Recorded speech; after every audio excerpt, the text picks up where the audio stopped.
ada satu pola yang mulai terlihat di Bali ini.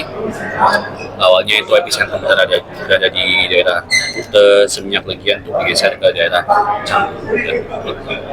Tapi itu hanya memindahkan traffic, memindahkan pemusatan, bukan meratakan. Jadi itu harus menjadi concern utama, bagaimana bisa dibuat sistem maupun supporting infrastruktur yang bisa memecah hal itu, sehingga yang ada kalau misalkan mendapat penambahan sektor pariwisata atau tempat pariwisata baru, itu bukan memindahkan tapi memecahkan, sehingga distribusi soal nanti konsumen, distribusi soal kepadatan penduduk, dan juga soal traffic itu bisa lebih merata lagi.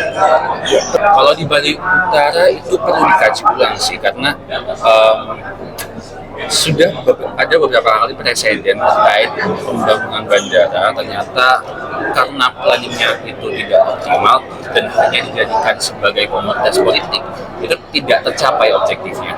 Dan yang saya lihat tadi belum cerita terlalu banyak soal Bandara Bali Utara, itu kalau saya pribadi masih perlu mengakses urgensinya itu seperti apa, karena tadi argumen yang diberikan adalah untuk memecah kepadatan penduduk, tapi saya rasa hal itu bukan menjadi suatu solusi melalui bandara.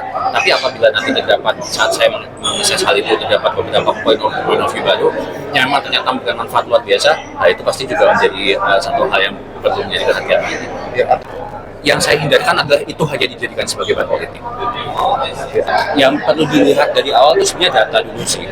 Data yang masuk dan keluar atau data pariwisata di Bali itu sejauh ini yang berbeda itu apakah dari domestik atau dari mancanegara.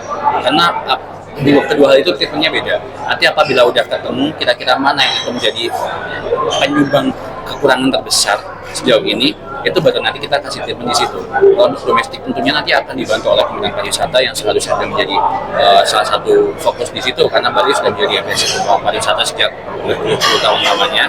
Apabila kalau soal mancanegara, itu berarti nanti memang perlu ada promosi kreatif yang perlu dilakukan di Bali ini, dan juga penghidupan hal-hal baru serta pelestarian budaya, karena Bali ini memang sangat kuat dan kekayaan budayanya. Jadi bagaimana menjaga kultur dan marwah budaya klasik Bali, tapi dikemas dengan cara-cara modern dan itu menjadi perhatian.